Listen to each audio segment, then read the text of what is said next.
ရွှေပြည်ကျက်တောက်ဆန်းဆိုင်ကိုသွားရင်အရန်ဟင်းအနေနဲ့ပေးတဲ့အသေးအမြင့်နဲ့လေငရုပ်ပွားနဲ့ကြော်ထားတဲ့ဟင်းမျိုးပုံစံလေးအတိုင်းကြော်စားမှာပါအိမ်မှာတော့လေအမြင့်နဲ့နှလုံးလေးတွေဝဲထားတာရှိလို့အသေးမရှိဘူးပေါ့နော်အဲ့အမြင့်နဲ့နှလုံးကိုပဲပန်းငရုပ်ပွားလေးနဲ့ကြော်စားမှာပါ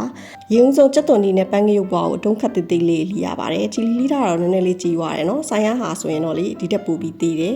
ပြီးရင်စီထဲမှာနွေးမုတ်ထည့်ပြီးတော့ကျက်သွန်ဖြူနဲ့ချင်းနဲ့ကိုစီတက်ပါတယ်ခပ်ပပလှီးထားတဲ့အမြင့်နဲ့နှလုံးလေးကိုထည့်ပါတယ်ရတာအတွက်စားရဲငါးသားမှုန်လေးရထည့်တယ်ပေါ့နော်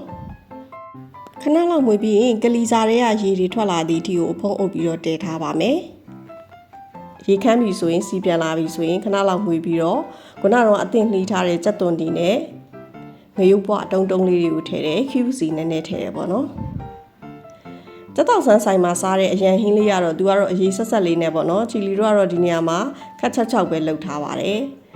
ရွှေပြည်ကျက်တောက်ဆန်းဆိုင်မှာဆိုရင်အရန်ဟင်းတွေကပွဲတော်တော်များတယ်ပေါ့နော်အဲ့ထဲကဒီအသေးအမြင့်နဲ့ပန်းငရုပ်ပွားဟင်းလေးကိုတော့ချီလီကကြိုက်လို့လေအမြဲတမ်းထက်တောင်းဖြစ်တယ်ပေါ့နော်အဲ့ဒါကြောင့်မလို့ဒီဆိုင်ရဟင်းလေးအတိုင်းအိမ်မှာချက်စားကြည့်မယ်ဆိုပြီးတော့ချက်စားဖြစ်တာပါ